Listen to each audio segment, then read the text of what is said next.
بسم الله الرحمن الرحيم الله ولي الذين آمنوا يخرجهم من الظلمات إلى النور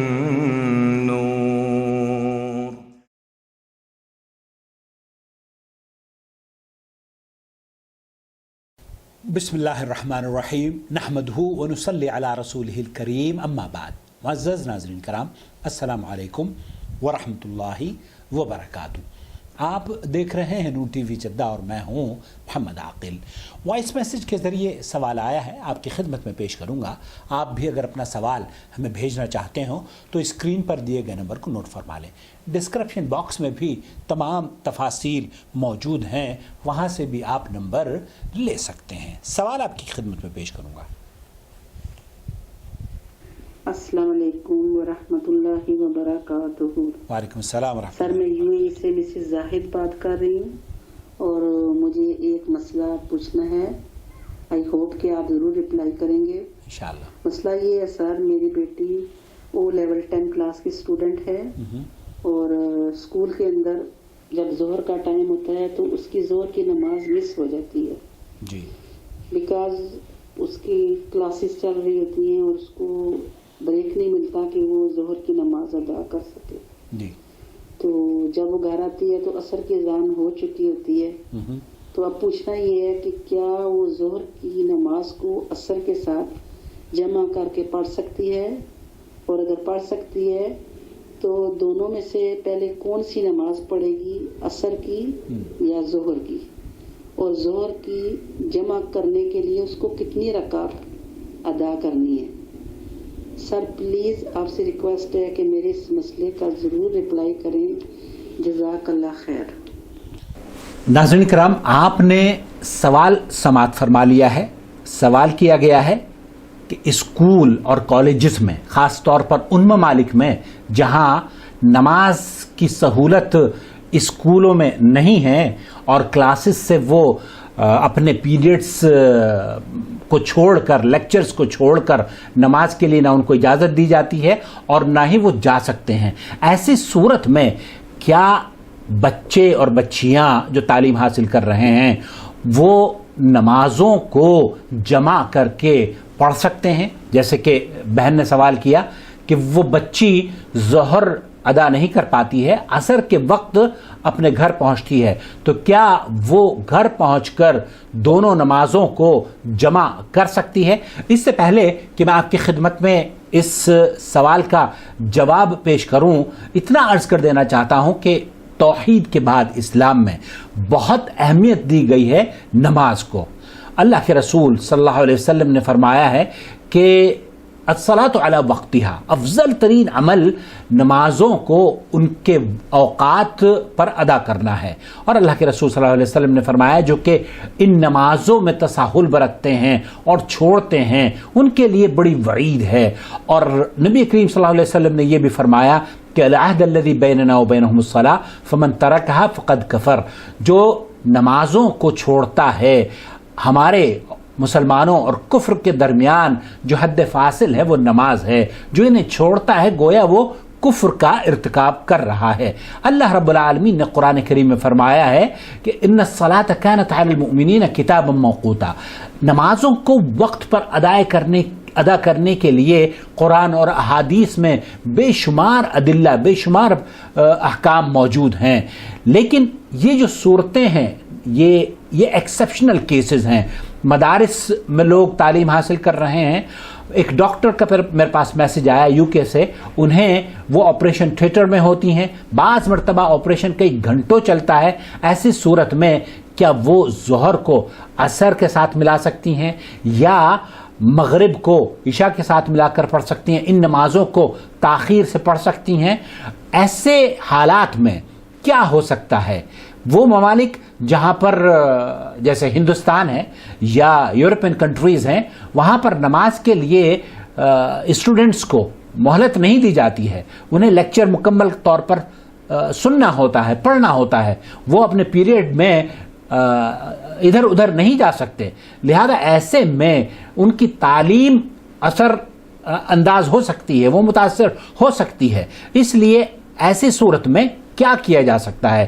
اس سے پہلے کہ میں آپ کی خدمت میں پیش کروں یہ جواب، حضرت عباس رضی اللہ تعالی عنہ نبی کریم صلی اللہ علیہ وسلم کے صحابی جلیل ہیں. صحیح بخاری میں ہے کہ جمع بین الظہر والعصر، رسول اکرم صلی اللہ علیہ وسلم نے جمع بین الظہر والعصر وبین المغرب والعشاء بالمدینہ من غیر خوف ولا مطر، بغیر خوف کے، دشمن کا خوف بھی نہیں تھا اور نہ ہی بارش ہو رہی تھی اور نہ ہی بارش کا خدشہ تھا. 2 نمازوں کو جمع کر کے اللہ کے رسول صلی اللہ علیہ وسلم نے پڑھا. ابن عباس سے پوچھا گیا کہ اے ابن عباس ما اراد بذلک، آپ علیہ الصلوۃ والسلام نے آپ نے ایسا کیوں کیا؟ آپ عبداللہ ابن عباس رضی اللہ تعالی عنہما نے فرمایا کہ یہ اس لیے کہ لا یحرج امتہ، کہ امت مشقت میں نہ پڑے، امت کے لیے آسانیاں ہوں. صحیح بخاری کی یہ روایت ہے. اب میں آپ کو سوال کا جواب سنوانے کے لیے لے کر چلتا ہوں شیخ سلیمان الماجد کی جانب، وہ اس سلسلے میں کیا رہنمائی فرما رہے ہیں. هو مجموعة طلاب يدرسون في الجامعة يقول أحيانا يدركنا وقت الصلاة أثناء المحاضرات ولا نستطيع أن نصليها، فهل يجوز بسبب انشغالهم بالمحاضرات أن يؤخروها مثلا مع الصلاة الأخرى بحيث يجمعونها جمع تأخير مثلا؟ پوچھا یہی جا رہا ہے کہ وہ اسٹوڈنٹس جو کہ اپنے لیکچرز سن رہے ہوتے ہیں، کلاسز سے نہیں نکل پاتے، ان کے لیے کیا حکم ہے؟ کیا وہ نمازوں کو جمع کر کے تاخیر سے پڑھ سکتے ہیں یا کلاسز سے پہلے بھی نماز ادا کی جا سکتی ہے؟ او مثلا قبل ان يدخلوا في المحاضرات يجمعون جمع تأخير، هذا في الخارج ولا هنا؟ هو يبدو لي پوچھا جا رہا ہے کہ کیا یہ سعودی عرب سے باہر ہے، کیونکہ سعودی عرب میں یہاں پر تمام مدارس اور کالجز میں یا یونیورسٹیز میں، ایون ہاسپٹلز میں بھی سبھی اس جو ورکرز ہیں اور اسٹوڈنٹس ہیں ان کو نماز پڑھنے کی اجازت دی جاتی ہے. وقت پر باقاعدہ طور پر وہاں کام کو روک دیا جاتا ہے اور نمازیں پہلے لوگ ادا کرتے ہیں. السؤال كان في الخارج. نعم، سوال خارج المملکت سے آیا ہے، جیسے کہ بہن نے سوال کیا ہے بچی کے بارے میں، اور وہ ہندوستان میں بھی ہے کہ بہت سے اسکولز ہیں جو کہ 2:30-3 بجے تک چلتے ہیں اور ظہر کی نماز کا وہ ہمارے بچوں اور بچیوں کو نہ مہلت دیتے ہیں اور نہ وہاں پر اجازت ہوتی ہے. نعم، إن كان هذا في الخارج وجدوا حرجا في هذا، ويقع أغلب شيء هذا في الامتحانات في الغالب سؤالهم. امتحانات میں تو ایسی پریشانیاں سبھی جگہ ہوتی ہیں کہ آپ امتحان دے رہے ہیں تو وہ پرچی کی جو ٹائمنگ ہے اس سے آپ نہ اس کو بڑھا سکتے ہیں اور نہ گھٹا سکتے ہیں. اس دوران آپ کو پرچہ مکمل کر کے سبمٹ کرنا ہوتا ہے، تو اس میں تو آپ کو نکلنے کا کوئی سوال پیدا ہی نہیں ہوتا. اور یہ ایک وہ ایسی سچویشن ہے جہاں پر آپ کو اس بات کی اجازت دی جاتی ہے. اور ایسے ہی لیکچرار جب لیکچر دے رہا ہے ان کو سنتے ہوئے بھی ہے کہ آپ اگر اسے چھوڑ کر اپنے لیکچر کو چلے جائیں گے تو آپ کی پرفارمنس پر، آپ کی جو اچیومنٹ ہے وہ بھی متاثر ہو جائے گی. آپ کی اٹینڈنس بھی متاثر ہوتی ہے، پرفارمنس بھی متاثر ہو رہی ہے، اٹینڈنس بھی متاثر ہو رہی ہے، تعلیم بھی متاثر ہو رہی ہے، ایویلویشن بھی آپ کی متاثر کی جاتی ہے. یہ وہ ضرورت ہے جس کے تحت اسلام نے ان آسانیوں کو اختیار کرنے کی اجازت دی ہے. جاء حدیث ابن عباس رضی اللہ تعالی عنہ، ابن عباس کی وہی حدیث صحیح بخاری سے پیش کر رہے ہیں. قال اراد ان لا يحرج امته جمعا. ابن عباس رضی اللہ تعالی عنہما نے فرمایا کہ اللہ کے رسول صلی اللہ علیہ وسلم نے 2 نمازوں کو جمع کیا اس لیے کہ تاکہ امت مشقت میں مبتلا نہ ہو. نبی صلی اللہ علیہ وسلم فی المدینہ من غیر خوف ولا مطر، من غیر خوف ولا مطر، کوئی خوف نہیں تھا اور نہ ہی بارش ہو رہی تھی، کیونکہ بارش اگر ہو تب بھی آپ 2 نمازوں کو جمع کر سکتے ہیں، اور اگر خوف ہو حکومت کی طرف سے یا کسی اور خوف سے آپ 2-4 ہوں تب بھی 2 نمازوں کو جمع کر کے پڑھ سکتے ہیں. قال اراد ان لا يحرج امته، قال اراد ان لا يحرج امته، اس لیے یہ عمل کیا گیا تاکہ امت دشواریوں سے دور رہ سکے. اما الامتحانات فهي ظاهره وجليه جدا. امتحانات تو یہ بہت ہی ایکسیپشنل کیسز ہیں، ایسے کیسز ہیں جہاں آپ کے لیے کوئی ایکسکیوز نہیں ہوتا.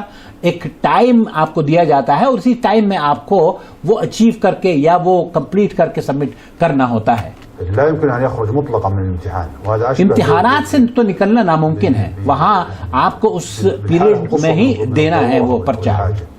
والحرج وما عدا فتقديره إليه، وهذا مذهب جمهرة من الأصوليين أن الحرج يرجع تقديره إلى الممكن. خلاصہ کلام یہ ہے، شیخ فرما رہے ہیں کہ یہ وہ ضرورت ہے جس کے تحت آپ دو نمازوں کو جمع کر کے پڑھ سکتے ہیں. ظہر کو عصر کے ساتھ ملا کر پڑھ سکتے ہیں اور عصر مغرب کو عشاء کے ساتھ، ان دونوں کو ملا کر پڑھا جا سکتا ہے. ظہر کو عصر کے ساتھ یا عصر کو ظہر کے ساتھ، اگر ظہر کا وقت داخل ہو گیا ہے تو عصر کو پڑھا جا سکتا ہے، لیکن مغرب اور عشاء کو پڑھایا جا سکتا ہے. ان دونوں نمازوں کو جمع کیا جا سکتا ہے.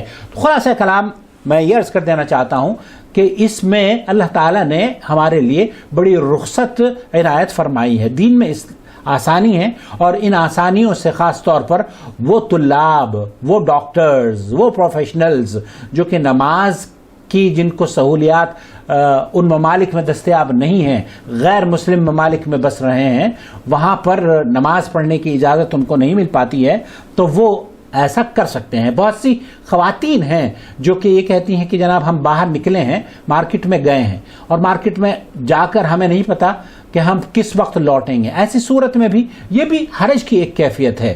ہندوستان کے اندر خاص طور پر مارکیٹنگ کے لیے عورتیں نکلتی ہیں اور وہ ظہر سے نکلنے کے بعد وہاں مساجد نہیں ہوتی، وہاں وضو کرنے کا بھی وہ فیسلٹی بھی دستیاب نہیں ہوتی. تو ایسی صورت میں بھی وہ مشقت سے بچانے کے لیے اسلام نے ان کو اس بات کی اجازت عنایت فرمائی ہے کہ وہ دو نمازوں کو جمع کر کے پڑھ سکتی ہیں. 3 رکعت ظہر کی اور 4 رکعت عصر کی پڑھنی ہے. آپ نے پوچھا کہ کون سی نماز پہلے پڑھیں، تو ظہر پہلے پڑھیں اور پھر اس کے بعد عصر پڑھیں. واللہ تعالی اعلم. وصلی اللہ علی نبینا محمد وعلی آلہ وصحبہ اجمعین. والسلام علیکم ورحمۃ اللہ وبرکاتہ.